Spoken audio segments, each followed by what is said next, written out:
The first casualty of war is often said to be the truth. The second is memory. As conflicts unfold, the promises used to justify them are often forgotten. Goals change, expectations are lowered, success is redefined.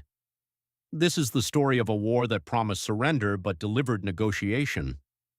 When the United States entered direct confrontation with Iran, the rhetoric was absolute. Iran would be brought to its knees, its leadership would be broken, a new reality would emerge in the Middle East. Military strikes followed, facilities were destroyed, commanders were eliminated. Supporters pointed to these actions as proof of overwhelming military superiority.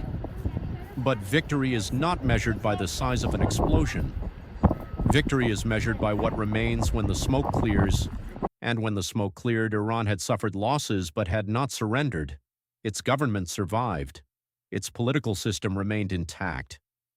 The state expected to collapse continued to negotiate from a position of sovereignty. The war began with demands for total surrender. It ended with discussions about inspections, sanctions, regional security, and the Strait of Hormuz. The objective had changed. The conversation had changed. Supporters celebrated military achievements. But a harder question remained. If military victories lead back to negotiations resembling those available before the war, what was actually achieved?